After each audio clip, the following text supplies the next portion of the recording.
everybody. Welcome. It is wonderful to see all of you here. If you can go to the next slide, Elizabeth. So today we have a lot that we're going to do.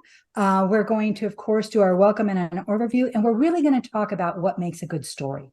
A lot of the conversations that we've been having around data have really been around visualization of data.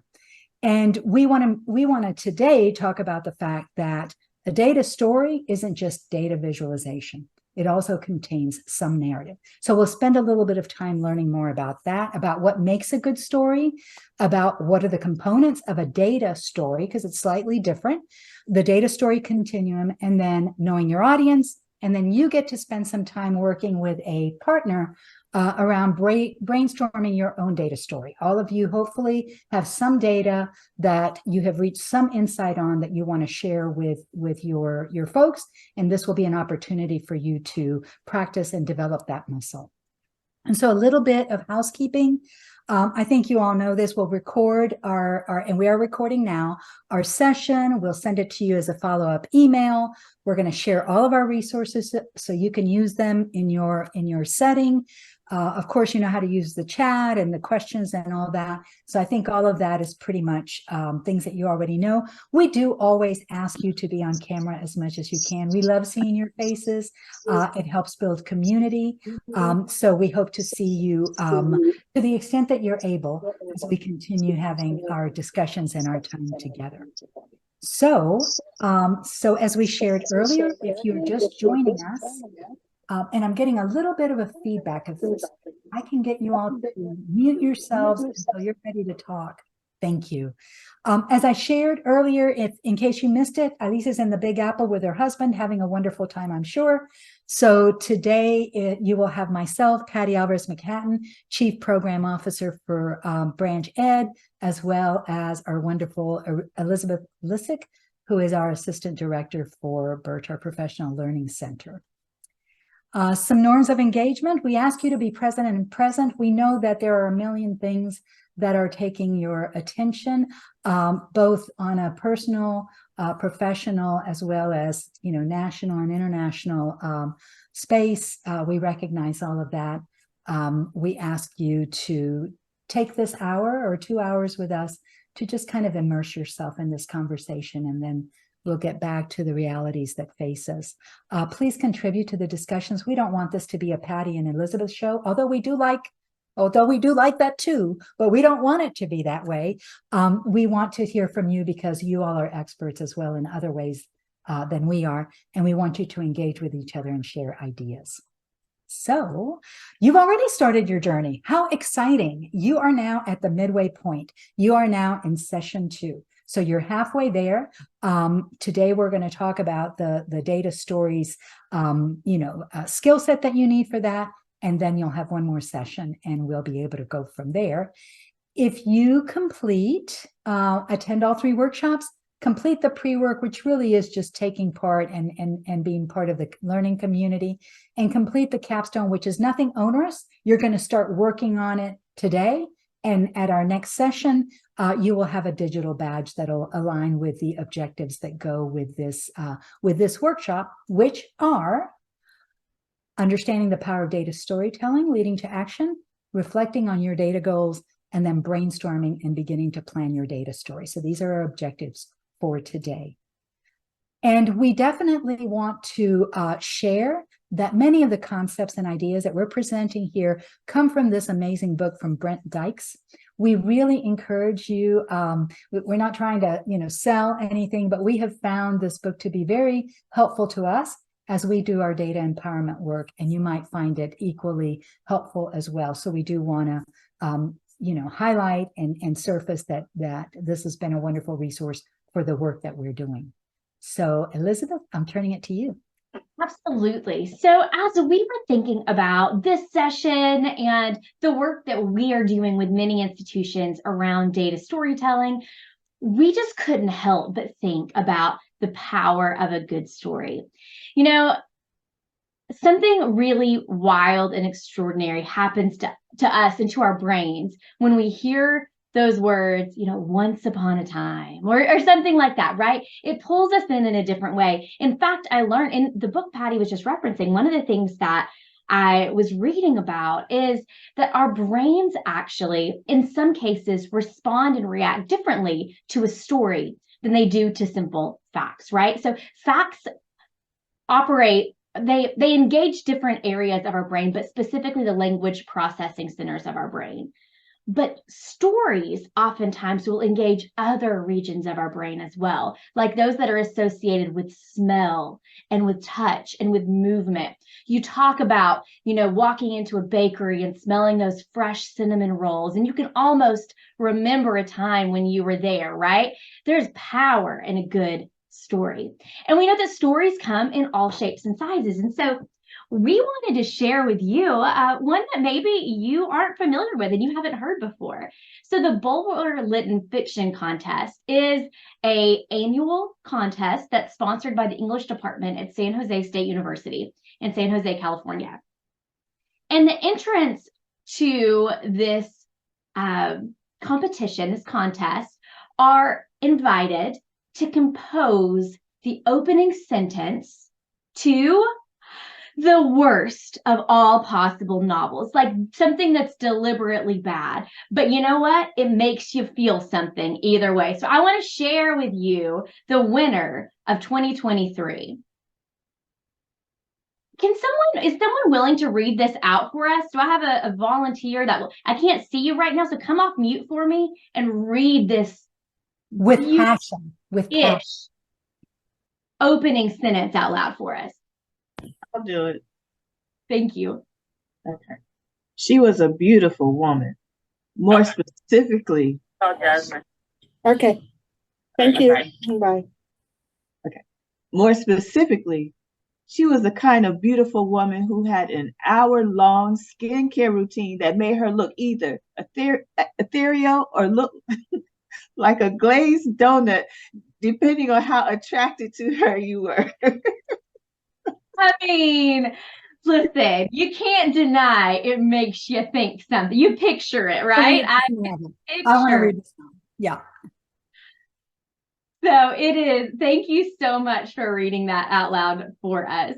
So stories make us feel something, right? And why is that? Well, what we hoped to do here in our space today was take just a couple minutes for you all to list those components or those elements that you think are necessary to make a good story. So I'm going to stop sharing for a moment because we're going to utilize Zoom whiteboards for you to be able to brainstorm and list those components that come to mind for you. So is it descriptive? I'm not going to give you any more. You think about what are the components, essential components of a good story. So Zoom whiteboards works just like Jamboard, if you ever use Jamboard. So whenever Jennifer launches our whiteboard, you're going to be able to grab a sticky note or something like that and post on our whiteboard. So let's go ahead and launch that, Jennifer, and give us all a chance to think about those essential components. All right. You should be able to see the board now. You can come over here, grab a sticky note, and start sharing.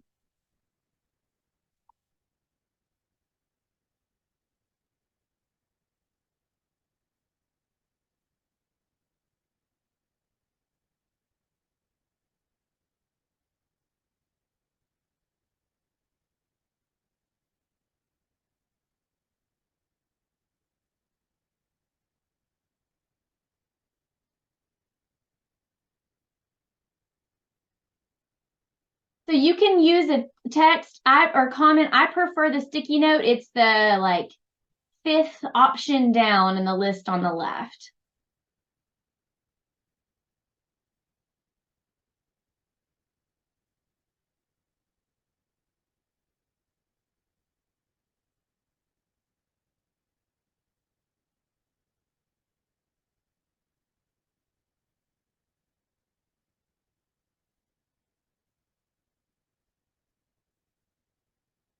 I see in the chat that one of our participants isn't able to see the whiteboard. If you're on, I'm not sure if maybe that's because you're on mobile. It should be just in the Zoom window. So I'm not sure why you wouldn't. Elizabeth, that happened to me, but it just popped up literally seconds ago. So Oh, okay. So just slow on the uptake, maybe, for some of our devices. Thank you for filling me in. All right, I'm going to begin, as you all feel free to go in and add some more. I'm going to begin voicing over a few of the things that you all have shared, because you all have some great answers.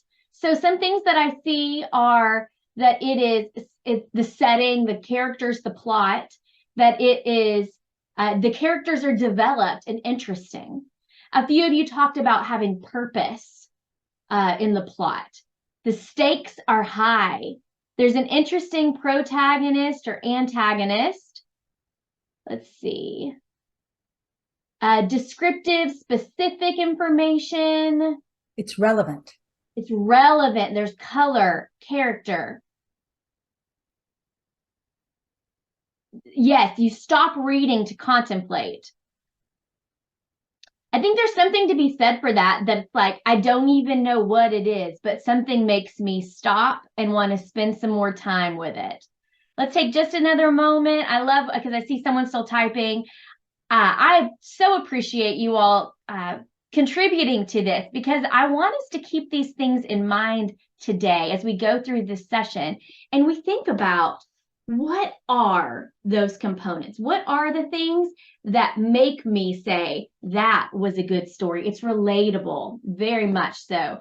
All right, so we're going to go ahead. I'm going to close out our whiteboard for now, because we are going to have an opportunity to right away jump back in and share a little bit, apply some of these components that you all talked about. And this is through our true connector. Think of that as an intro to our connector. But what we're going to do now is go into a couple breakout rooms, and we are going to practice collective storytelling. And so what we ask is for you to write a 6 to 8 sentence data story in your group that engages us and it moves us to action. So think about all those components that we talked about that draw us in. Now, the only requirement is that your story will begin with, "It was a dark and stormy night." The exciting thing is we're going to collect these stories. We're actually going to post a link to a document in the chat for you all to put your stories in. And in that document, we are going to then send those stories out to the participants. You all can vote on them, and the winning team is going to receive 4 hours of individual data support for crafting data stories for each of the institutions that's represented in your group. Okay, so the stakes, we talked about stakes in the story. The stakes are high, so we want you to enjoy this, have a good time, but also talk to one another and build a story that you're proud of. Remember, I put it in the chat, 6 to 8 sentence story that engages us and moves us to action, starting with, "It was a dark and stormy night." And Elizabeth, let me just say, please put the names of your team members in your breakout room. Okay. Yes, absolutely. When you go into this document that I just placed in the chat, you'll see a spot to put those group member names. Very important. And so note which room you go into. That's where you'll write your story and you'll record your group member names. All right. So anything else, Patty? They'll have how much time? About 10 minutes? Yep, they're going to have about 10 minutes. All right.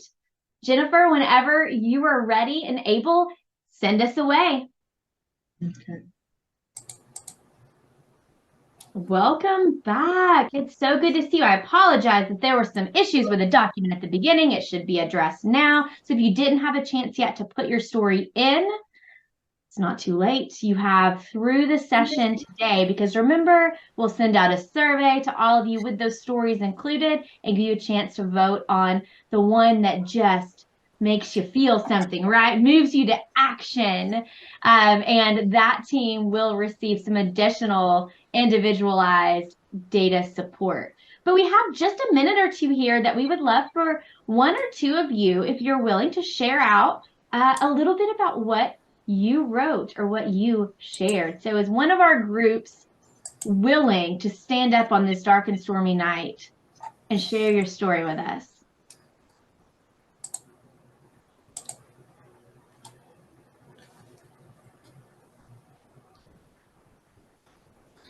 Be proud of your work. It's good. I saw them in the note. They're good. Well, we don't have access to them, so it's kind of hard to share. You should have access now. Have you tried clicking? Oh, okay. Yeah, that's what I was saying at the top. There was an issue at the very beginning, but it was rectified. So I can share group twos. Great. It was a dark and stormy night, and the team headed out. You could hear the sound of the thunder off in the distance. The team started to feel scared. They went into the laboratory, and suddenly the lights went out.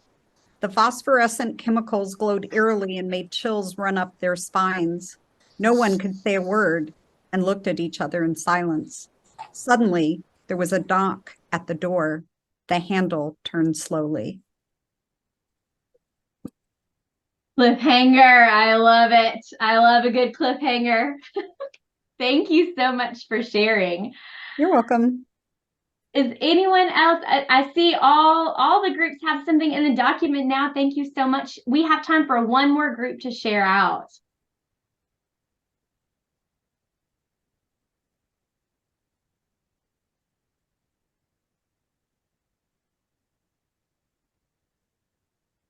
Anyone willing? I know that cliffhanger got you scared and you're like, oh, go ahead, Sean. Since my colleagues shared, I'll throw down. I'm always down to throw down. Yeah. If I could just get a beat. No. It was a dark and stormy night. The wind howled as the students prepped for homecoming night. As students huddled under shelter and awnings trying to liven up the night, the chancellor walked down the row, appreciating the school and student spirit. She stopped and chatted with each group in turn, enjoying learning what they were studying or passionate about. As she turned the corner to the next row, it was impossible to plot a path past a huge group gathered. Everyone there seemed to be friends or have a shared experience. The camaraderie was tangible, but it wasn't apparent who this group was. Alumni intermingled with students and professors. She found it difficult to break into a conversation until the Dean of School of Education quietly stepped up beside her with a smirk. Chancellor, this is our university's contribution to the next generation. Love it. Thank you so much for sharing. I am excited and encouraged because if you all did that in your 5 to 8 minutes in your breakout room, there is good stuff coming in today's workshop. And I'm so excited. So watch your email. These are going to come out. Give some feedback. Give us your vote. And we'll be excited to share out the results of that as well. So thank you so much for participating in our connector. We really do appreciate it. I'm going to go ahead and share my screen again and jump back into a little bit more about data storytelling and our time together today.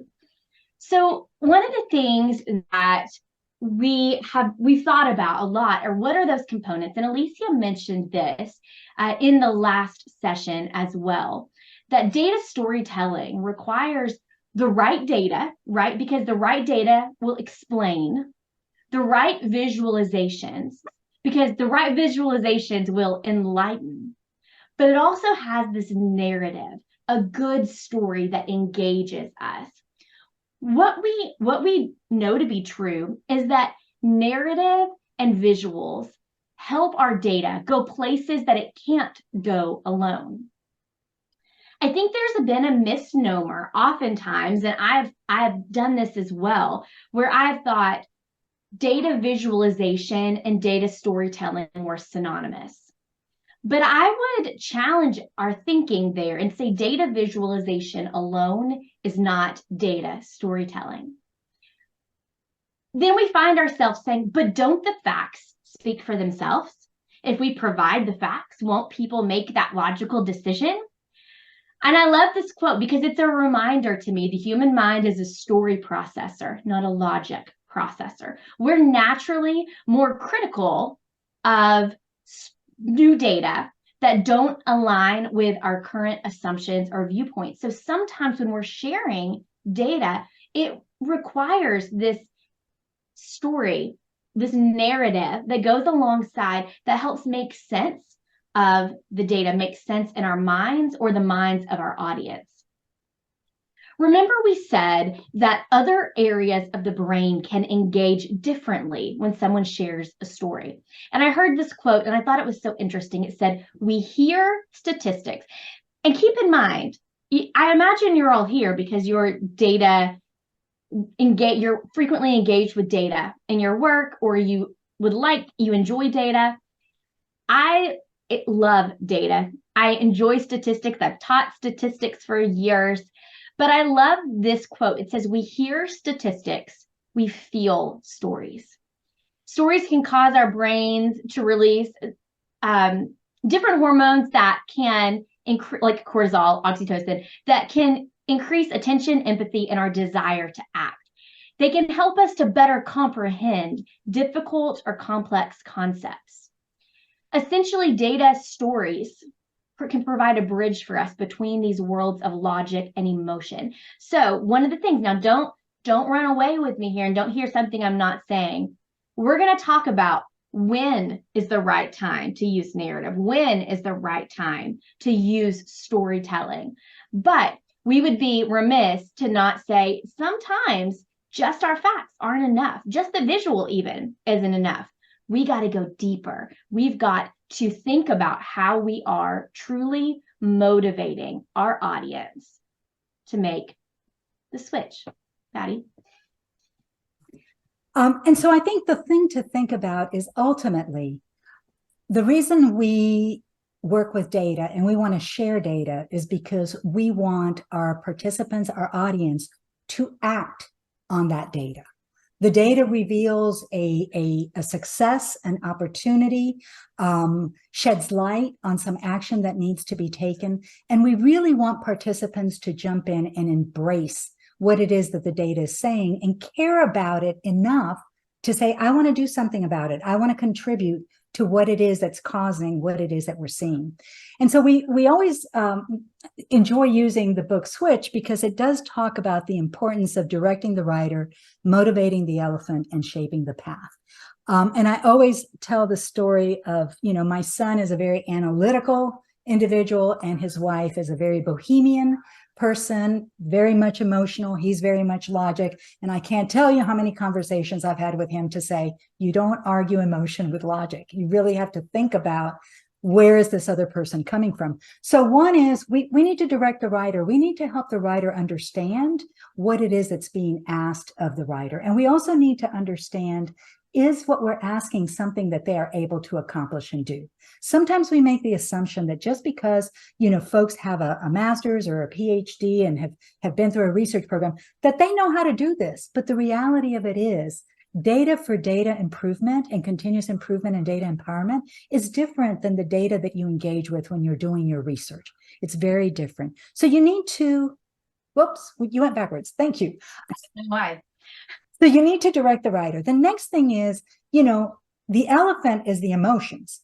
So you can be a very logical person, but if your emotions aren't into it, you're not going to be able to move that, move that elephant. You got to figure out how to get that elephant to do what it is that you want them to do.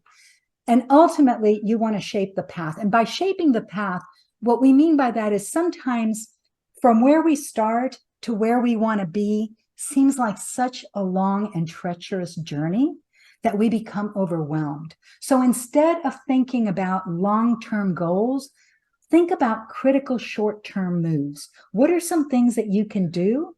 Almost like sprints, right? What can we do that we can check and see the progress that we're making? One, to feel good that what we're doing is creating some change, but two, to be able to respond in a timely manner and be nimble when the things that we're doing aren't necessarily creating the change that we are hoping to see.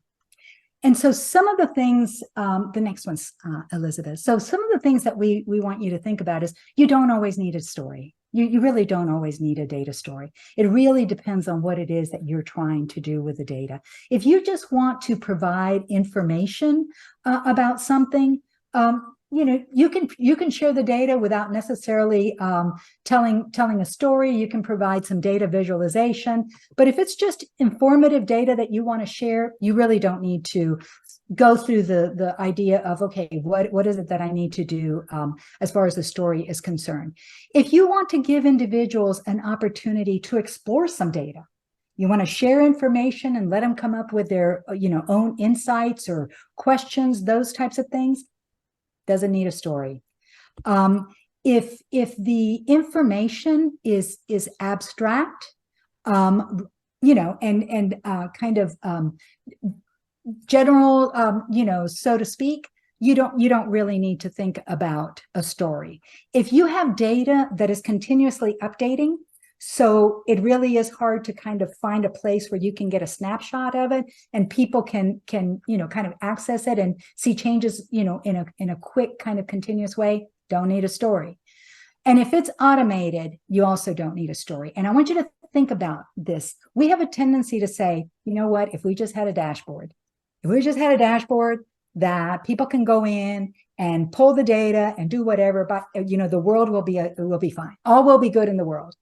And the reality of it is that sometimes that dashboard isn't the end all and cure all that you really think that it should be. But again, if it's automated, I can go to it, I can pull the data, I can, make meaning of it in my own way. If that's your goal, and those are important goals, so don't get us wrong, all of that is important. And that's why you really want to think about what is it that you're trying to do with your data.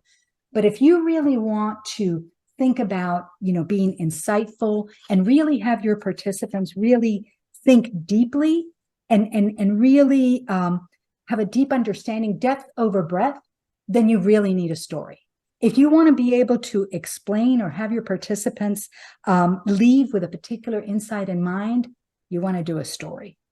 When your insights are more concrete and specific and allows you to highlight a particular piece of the data, a story will make sense there. Again, if it's finite, you can't do a story with multiple data points. You really have to be specific and really think about what are those pieces that you want to share and discuss. And then ultimately, when you're thinking about data storytelling, it is about curating your data. It's about you as an expert in the work that you're doing, really thinking about what are these high points within all of this data that we have that I need to pull out and curate for my audience in order to be able to engage them in some meaning making and some solution finding in order to be able to address what it is that they're finding. So that kind of gives you an idea of our storytelling time. We're only 45 minutes in. We're going to give you 5 minutes right now because we want you to kind of take a breath, chill out for a minute, because when you come back, we're going to hit the ground running with regard to how do we think about writing stories. So just 5 minutes. If you want to go off camera real quick, we'll give you a vocal reminder that your 5 minutes are up, and then we will be back on camera. So we'll see you in 5 minutes.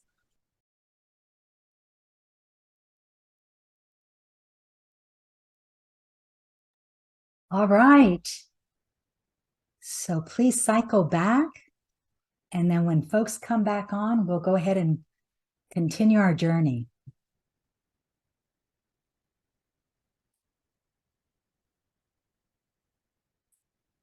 I will give it just a quick minute. And I will start at 1:50.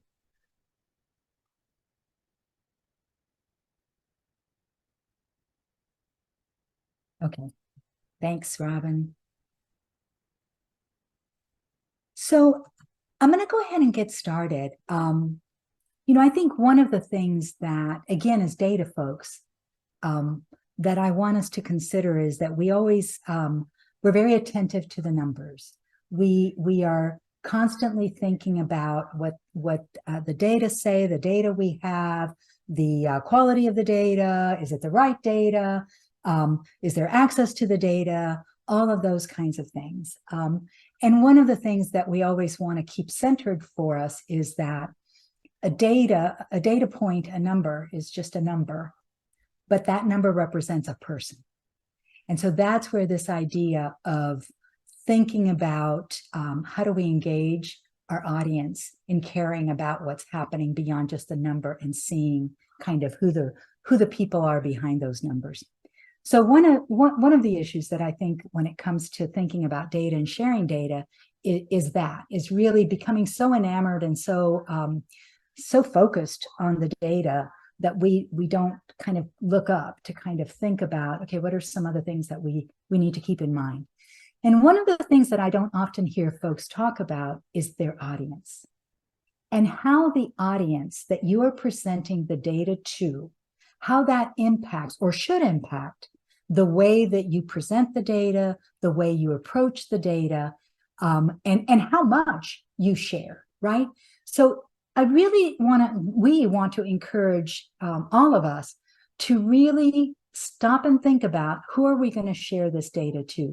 Because you may have a set of data that you're going to share with 5 different groups that have different roles. And the way you share that out to those individuals should look very, very different, right? It should look different based on what are the priorities and the key goals that these individuals might have that you're presenting. What are some beliefs and preferences that they might have about that data? Are you going to share data about a program to individuals who designed that program and the data perhaps is not very complementary as to the impact and the outcomes of the program? That's going to impact the way you think about how you share that information.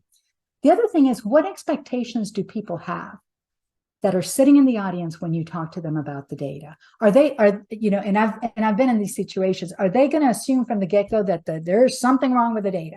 This is bad data, it's not good data. And it's important for you to connect with that and understand that that's a possibility. You also need to think about timing. Is the audience overwhelmed at this point in time with immeasurable responsibilities and issues where having them be able to attend the way that you want them to attend might not be the appropriate time to do so, right? When is a good time to present some data based on the data and the information that you want to glean from that? How familiar are folks with this information? Again, these are things that we don't always think about. The data literacy aspect of your audience. Again, we make assumptions about what people know or don't know based on, what their discipline is or what their education level is and those kinds of things. And all of that can be very different. Seniority, that's hard for me to say, level is also important. If you're presenting to the provost, that's going to be different than when you're presenting to the faculty. It's the less time, cut to the chase, give me the specifics. But if you haven't stopped to think about that, you might end up not getting what you're hoping for based on what you want to ask because you didn't present that data in the right way. And then the other thing to really think about is the diversity of your audience. And by diversity, we're talking about diversity with regard to all of these things, right? What is their role? What is their skill set? How familiar are they with the program or the data? How intimate are they with the programs that the data are going to be talking about? Those kinds of things. So as you think about your data, one thing to add to the numbers and all of that is, who am I sharing this with? And how is that going to change the way I present and the manner in which I combine the information so they're able to engage and interact with that? So I'm going to turn it over to Elizabeth for an activity that will help you think about roles and people. Absolutely. We are so excited about this because I think this is going to not only be informative, I think it will be fun. If you all will just join us on this journey of data personas. And so some of you may have used personas in your work. This is a fun way to get us thinking through the lens of someone else because it is so important for us to know our audience. So today we want to focus on seeing data through the eyes of someone else. Because if we can imagine seeing the data through their eyes, perhaps we can think about how we want to tailor our story to meet the unique and specific needs of our audience. So we're going to do an activity where you're going to take this data that I'm about to share with you and imagine looking at the data through a few different personas, and then think about what you would do with that. So let me share the data first, and then we're going to walk through this activity. So just so that you know, you are all part of the same EPP, and your EPP just received updated employer survey data. We love survey data, right? It's so some of the takeaways from the report, there are many more pieces, but some of the takeaways are here for us to examine. Now, we do have these additional information. We're using a 4-point scale. 1 is not at all prepared. 4, being well prepared. And this data came from principals who provided the ratings for new teachers from your educator preparation program. So you'll see there are 6 different domain areas and an overall score listed here, and the average rating from principals for each of those domain areas. So you're going to have access to this data. So don't worry, you'll have this in just a moment where you can explore it further in your groups.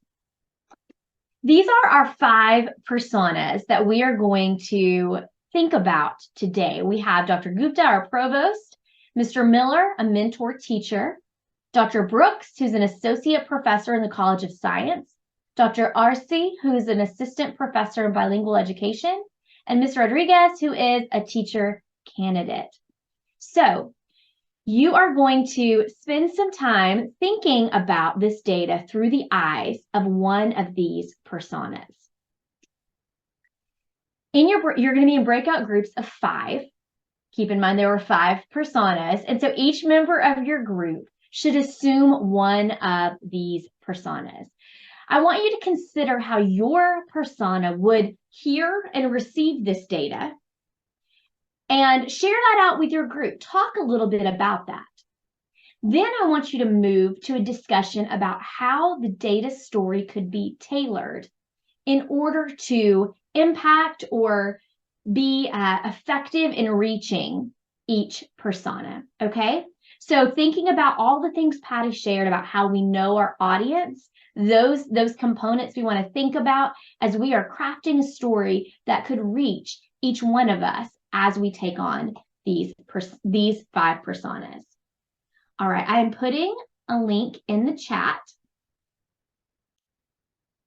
So this is, if you go to this, it's a PDF, but it should give you a little bit more information about each of these 5 individuals, and then access to the data as well. So as a reminder, when you get in your group, you can go ahead and say, hey, I'm Miss Rodriguez today, or I'm going to be Dr. Brooks today. So you're going to assume one of these personas. Take just a minute to reflect on the data and think about how you might hear it if you saw it presented, and then let's think about how we could share it to reach each of these personas. Discussion happening within your group. I think we are ready to launch these groups. Let me stop sharing so I can see you. And if you have any questions, let us know. But there should be primarily groups of 5. There may be one group with 6 people. If so, you can double up on one of the personas. All right? Have fun with this, and keep in mind, this is a great way to share data, and you can think about how you could use this with your faculty, with your organization, with your institution to share out data, maybe, and see it through the eyes of different individuals and different audience members. All right, let's get ready, Jennifer. Whenever you're ready, let's go. Hello. All right, we're back because we're done. Great. Who was your persona? I usually try to take on like a Beyonce type of vibe. Yes, I feel it. Okay, for this. Oh, hey, how would she take the data? How would she feel about the data? She wouldn't take the data. She would have someone else take the data, probably her sister who handles all her dirty work. But I digress. I was the associate professor. Okay, great. I was the student teacher. Okay. I would say they would hear it a little bit differently, or maybe care about different parts of it, even perhaps. I was the provost. What did that feel like? Um, powerful. No, I'm just kidding. I probably have more questions than any of the other people Oh, personas. interesting. Interesting. And Angelina? I was the mentor teacher. Great. Great. I was the assistant professor, Hmm. the bilingual education. Hmm. Yeah, I'm excited to hear. I think it would be so interesting to use this with your faculty and stakeholders and so forth, because we're so enamored of our how we approach data and our perceptions and our own lived experience, and there's something about kind of shifting that a little bit to get you to become a little bit more understanding, empathetic, Yeah. all that. Yeah. I used to do it really wasn't about data, but I did a like a perspectives personas activity in a class that I taught, where we were really just thinking about different, almost, I'm not even saying I'm saying hot topics, because that was something in a meeting and we were talking about earlier today, but just different things that touched education and how we might perceive them in different personas. And I really do think for my students as well, it was a powerful, eye-opening, world-expanding sort of activity as well, because they were able to flex some different empathy muscles and think about parents they might encounter, or other teachers, and just think about how those lived experiences and worldview really do impact the way we see. So I do enjoy using personas. I start this as an activity I'm going to use in our next data retreat. This is really good. Yeah. Good. Wonderful. I want to hear all about it after you do it. I want to hear how it goes. Mm-hmm. Yeah. Wonderful. We have everyone heading back in, so they should be joining us any moment now.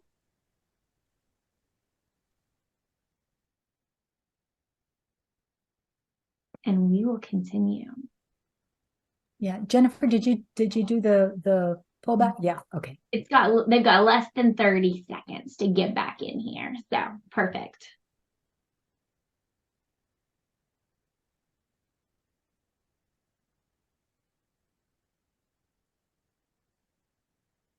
Welcome as you join us. All right. We've got everyone heading back in right now.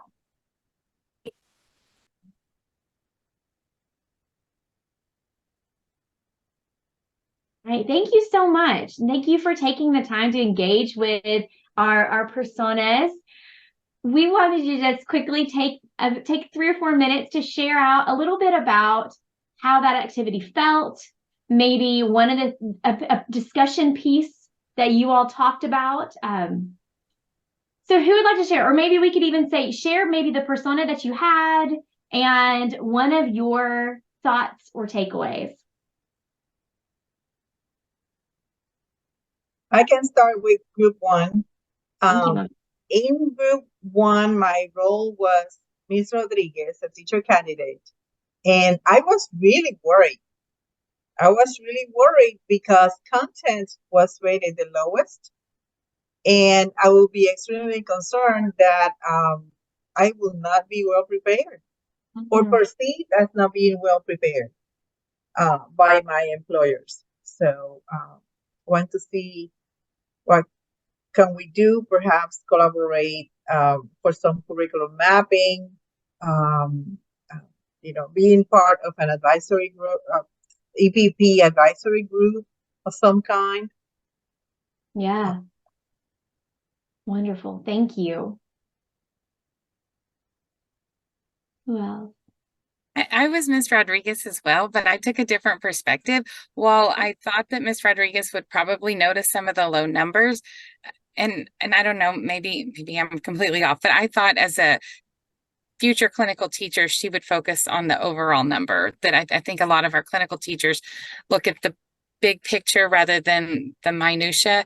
And yeah, she should be concerned about those lower numbers. And I thought she might have been more concerned about the emergent bilingual learners and students with special needs, but I thought she would probably just go, oh, it'll be okay, because look at the overall number. It's over 3. Mm-hmm. Thank you for sharing. Okay. I was gonna say, I also played the teacher candidate, and I just said it just wasn't covered. So I may not have enough content knowledge just because it wasn't covered enough in my program. Yep. Perfect. Thank you. I want to hear what the provost had to say. Our provost was great. Yeah. Yeah. Were you the provost? I'm voting her for provost. I think I was the provost for our group. Well, I looked at the numbers, and the content knowledge did bother me, because what does that say about our program? And so I would have the dean and professors take a look at the curriculum to make sure we're covering. And I did acknowledge EPPs are focusing more on reading and math. And there is a little slight of science and social studies. And so I didn't say in the group, but I'm saying it to the whole group. So we've been trying to show our students, our teacher candidates, how to use the reading from science and social studies into your literacy or your writing. Because for our state, informational text rules, even though we do all this to teach literature. Thank you for sharing.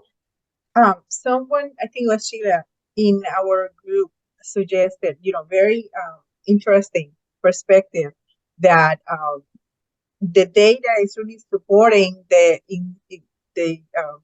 inception of the new bilingual education program. And so it's really supporting the provost in his or her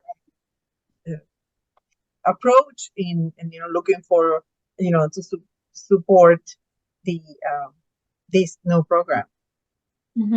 It's very well needed. Yeah, I was curious if how that made Dr. RC feel as she is coming into that program and seeing those scores and that opportunity. That may be something that stands out to her differently than some others, right? Yeah, thank you. Did anyone, just as we're closing out, anyone have any thoughts about how they might tailor the data or present the data differently to one of your group members than another? Share any thoughts there. I was thinking on mine. Oh, go ahead. Sorry, I was just thinking, I was in the provost part, and like we're focused on like just numbers, like making sure there's enough people in there. And a lot of that data didn't directly translate to that. And so at one point they were like, oh, we should fund this new program. And I'm thinking as a provost, well, there's not as many that are going to be enrolled in that. We're talking about spending money on it, and it's not going to translate to enrollment figures. And so I would tailor that, if I'm going to write some things to that provost, I would tailor it to being more like, how is this going to increase numbers and enrollments? Very good. Very good. Good thought. Yeah, that was good. The only other thing I wanted to add too is with these scores and average ratings, you might also be interested as a provost what the previous years look like. So if things were trending in the right or wrong direction, that might be really important to look at, Yes. for implementing different things or whatever. Absolutely. I will also be looking for impact data from the state on because these are beginning teachers. So I want to be able to follow my program completers. We have luckily that system here in North Carolina has been very helpful. Yes, it is. Right. Any more final thoughts? This was so fun and interesting. Anyone else? All right. Well, I appreciate so much your engagement in the share out here in our conversation about the use of these personas, because I do think it's a good reminder to us. We were talking a little bit right before everyone came back from the break that we can use activities like this in a few ways. We can use them with our faculty to help put on the lens and approach whether it's data or other information through the lens of different personas or different people, different perspectives. There's also ways we can utilize and leverage this with our teacher candidates to think about the way they will need to think about their messaging as they move into the classroom. So thank you. And if you decide to use this in any way, we love hearing about the ways that you're adapting and using activities. So always feel free to share back with us as well. I'm going to share my screen and pass it back over to Patty. Thank you. So this will be quick because we're moving to the space where you're going to be working with your own data in the next activity. And part of what we really want to be able to do is to provide you with tools that you can then take with you and utilize in your own data engagement, data discussions with your faculty and your stakeholders and so forth. For this space here, and I don't need to spend a whole lot of time on this, is really to think about that when you think about your data, you really want to think about how hard it will be for your audience to wrap their head around what it is that you're trying to get them to see. If it's something that they're going to agree about, that, is pretty much the way you do things, and it reaffirms that what you're doing works, and it's pretty simple, you're not asking them to do anything wild and crazy in order to change things, it's not going to cost any money, and it's pretty intuitive.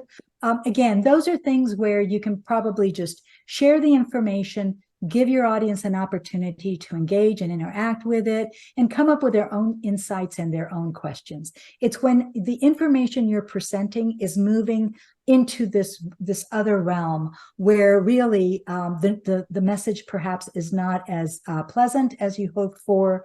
You're asking people to think in more disruptive ways, to take some risks. That's where you really need to think about what kind of story do I craft in order to engage folks from an emotional space where they're going to want to take action. Because ultimately, that's really what the data story is all about. And again, all of you are data people, all of you engage with data on a regular basis.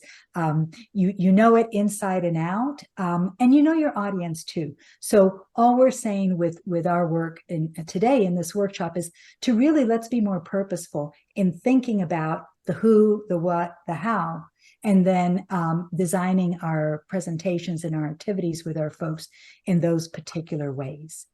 And so ultimately, if you want to go to the next slide, Elizabeth, ultimately, what we do want to remember is that a wealth of information creates a poverty of attention. So it really, really is important in your roles to curate the data so that it becomes manageable. It's one thing to say, I'm going to build all these visualizations to make it easier for you to make meaning of it, and that's important. But it's also important to say, and here is a finite, focused set of visualizations to help you think about this data in a way that makes sense and is focused and doesn't send you all over the space trying to figure out what it is that you're looking for. So focused, explicit, visualized, with an emotional component if you want folks to engage in action for change. So what are those components of a data story, Elizabeth? I would love to tell you. So one of the things that we love is to put some framework around this idea of telling your data story. And so this data storytelling arc really lets us think about what those components are, how we position them in our story for maximum impact, right? Because we're going to put time into building this. We want it to have the impact and lead to action, like Patty said. So the beginning is really building the setting and the hook. And so this is where we establish key details. We think perhaps here about talking about the people, demographics, the time period of which our data is set up, our area of focus. When we talk about our setting, it really is telling just enough background information so that our audience is able to grasp where we're going with this hook that's coming, right? So like Patty said, it's not overwhelming with information from the beginning, but it's thinking about what is needed in this context at this time. The hook is that notable observation that really reveals the opportunity. And we like to think about things in terms of opportunities here at Branch Ed. And so the hook is what reveals our opportunity. This is that moment, right? Where we say, that makes me want to do something, right? But we still need more information. And that's where our rising insights come in. And our rising insights are all of those supporting details that help us dig a little bit deeper. They peel back the layers on that opportunity in a very focused way. But again, we're only including relevant, necessary information. Because we're building up to that aha moment. This is our climax where we share the main finding or the central insight. But this is not where your story ends. Never fall for that, right? The story never ends at the climax. We have to keep moving. And this is where we talk about solutions and next steps. We share how our audience can leverage the new insight. Because if we aren't proactive in thinking about that solution and that next steps here, then we may lose our opportunity to drive change and to really push forward into action.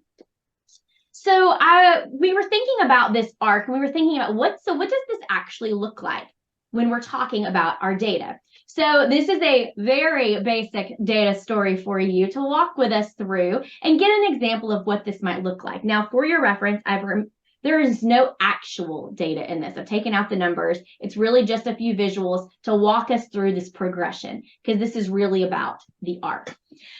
So if I'm setting up this story for you, I want you to know over the last 5 years what we've seen in our number of certified teachers. We are an educator preparation program, and one of our goals is to meet the need of the districts and the communities that we serve. And so we do that through certifying teachers that can go out and teach in our community.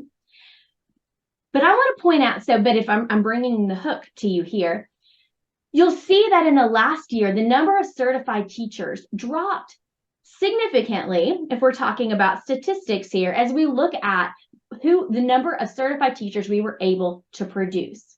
So you may be asking why. I want to provide some insight into some of the things that are happening here. When we look at why our teachers are not being certified and where they're stopping out, we're learning that it's happening at the time of our content certification exams. And specifically, as we look at domains, you'll see that in domains 6, 7, and 8, we have seen a drop in performance. And this drop in performance does seem to equate to the lower certification rates. The students that scored lower here in these domains are the students that were stopping out prior to certification. And this matters to us because what we know is this bar on the left tells us the number of teachers that our districts need in order to make sure there is a certified teacher in every classroom in our communities, because we know our PK-12 students deserve to have highly qualified, certified teachers in their classroom. And we know that there's a 38% gap in what they need and what we are able to help provide based on the numbers that we have as of last year. And so what I'd love for us to do now is talk about what next steps we could take to help close this gap and make sure that we are helping to provide these highly qualified, certified teachers for our classrooms. And so together, we're going to talk about a few suggestions and next steps that could guide us through our work. Okay, close. Yes, yeah. Patty? But let me, I want to just jump in and say, what I really like about this is you can see that there's different visualizations that are being utilized to highlight important information that pertains to the insight that we want our audience to capture. So that's one thing, because that'll be important with the next activity where you're looking at your own data. The other thing is there is another step, I think, beyond solution and next steps for me, and that is commitment. So there is that next step where after you've had this conversation with your audience members and you've kind of settled in on, yes, these sound like viable and appropriate next steps for the work, that next piece is the commitment from the audience to take action. Because I know I've been in very many places where we're like, oh yeah, yes, that's what we should be doing. And then there it stands, right? So the next piece to all of this is the commitment. And that should be a public statement of commitment, so that there's something about saying something in public that makes a difference than you just saying, yeah, I'll work on that. I'll consider it, right? Yeah. So this gives you just a very brief, small depiction of what that storytelling arc might look like if you're thinking about data that you may have to share. Because what we want to do now is for you to have an opportunity to work on brainstorming your data story. So you're going to be paired up with a partner, and you are going to take some time to begin thinking about the data. Remember the capstone. Let me go back to that.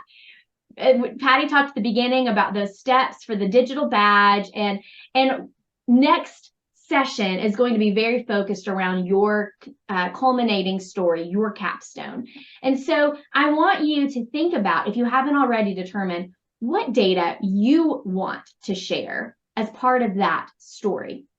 We have a data storytelling workshop or worksheet. I'm sorry, we also have a workshop. You're here.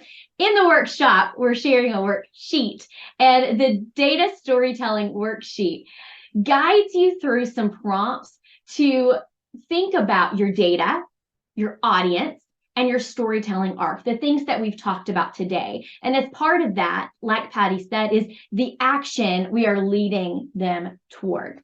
So what we're going to do, pair you up, give you this data storytelling worksheet, and you and your partner can determine how you want to spend the time that you have. You may want to take a few minutes at the top to work individually and then come back together and split the remaining time to talk about each of your stories. But we really want this to be a time for you to gain some thought partnership, to hear from your partner, and maybe help them. Their perspective can help enhance your data story as well, because they're going to bring different experiences, different lenses, different perspectives.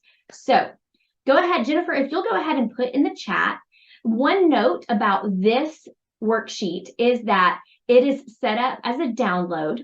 So when you click on it, it downloads, because we don't want it to be a collaborative shared document. We want you to have your own version. So you should be able to click on that, get it, and use this to build. All right. Any questions before we go? I'm going to stop sharing so I can see you in case you have any questions. The only thing I would say is that one of the teams will be a triad. Perfect. All right. If you have any issues getting the worksheet, let us know. Otherwise, Angelina, I saw your hand. Is that a thumbs up that it works, or a problem? It's not downloading for me. Okay. I'm getting, let me click on it again and tell you what it. I can email it to you as well. Okay, thanks. Perfect. I'm clicking on it as well. We tested it right before, but yeah, it does download for me. So it could be just a device issue though, one-to-one. So we'll send it as well. Aaron needs it as well. Perfect. And if you're on a what in the world, people? I wonder why. It works on our devices. It sounds like some of it's working, some of it's not. We're going to send it out. Wait, hold on, Michelle. I was going to say, I got that sign in message, but when I actually just clicked on the link, it opened up and I was able to download. I don't know if anyone else got a sign in kind of thing. Interesting. Yeah. You know, it's always great when it works. Mm-hmm. Not so I have much got the sign in option, but nothing else. I can't sign in. Yeah. Did you click on the link that's in that sign in message with the file? When I clicked that, it opened up. When I clicked on the link, it says open this file, and when I say open, it asks for sign in. Oh, did you? I just had the option to download. You didn't see like a folder to down, like it looked like a SharePoint almost to download. That's what it should be. No, not But- download. Okay. All right, we're gonna do this one other way, but we will also, we're gonna email out the copy to you all. So when you get in your groups, if somebody has it, great. Otherwise, begin thinking of the first few questions are about the data you want to present. So you can begin discussing that while we're emailing this out. All right, I'm gonna do that while Jennifer is sending you into your groups.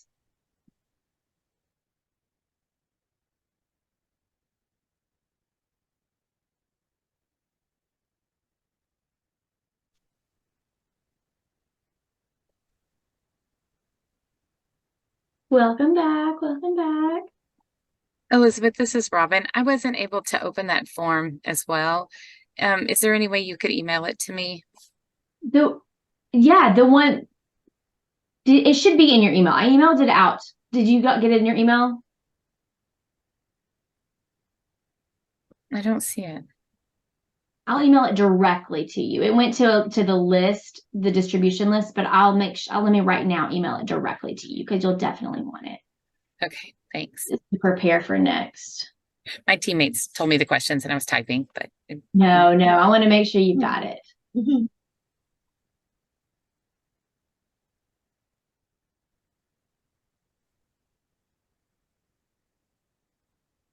All right. Everybody- Welcome back. So thank you all. I know that there were access issues. I apologize, but it did go out via email to all of you. I know one person had landed in their spam. So if you didn't see it in your main inbox, make sure it's not in your spam if you were not able to download from the link. But you should all have a copy. You also have my email address, and I'm going to put it in the chat as well. So if even in your spam you are not finding it, let me know because I will send it directly to you and see if that helps. All right, there's my email address if needed. We do thank you for your time today. We thank you for spending some time with us to talk about data storytelling because we know that this is work that you're doing. And one thing we know in education is we have a lot of data and then we have to think through what data do we share? When do we share it? Who are we sharing it with and what's going to lead to action? Because ultimately that's our goal when we think about driving transformation and change for our students. So we do ask you, as always, to share your feedback with us. And I'm posting in the chat a link to our survey. And so if you'll just take a moment, we appreciate your feedback. We appreciate anything you want to share with us. If you'll take just a moment to take that survey, if you would rather take it on your phone, you can use the QR code that's on the screen or the link in the chat. We appreciate it. Elizabeth, yes. When is the capstone due? So we are going to have time. That's a great question. And I think we are going to have time. It certainly won't be before the next session. During the next session, we'll have some time to talk and discuss those steps, but it will probably be the end of the month, end of November. So we'll have the workshop in mid-November, and you'll have even beyond that through the end of the month. And we can discuss from there if you needed a little bit of additional time to get past the end of the semester or something like that. And don't forget or remember to vote for the best story. Yeah, that's coming. Yeah, so we'll be sending that out as well. We want to honor your time. So as you're completing the survey, I'm going to be some background noise, just a little bit to tell you things to know as we move into the next workshop. So Mabel very much gave us a great segue there to talk about that. And so the worksheet that you began here, we would love for you to take some time to continue thinking about your data, your storytelling arc, your audience as you prepare for the next workshop. We will have time during the next workshop to provide more support and assistance on building that data story, because we want to make sure that you have the resources that you need in order to create something, because the goal would not be for you to create something just for this, but really to build and create a data story that you can use in your work with your faculty, with your program, with your students. So something that isn't separate from your work, but truly something that's aligned with the work that you're already doing.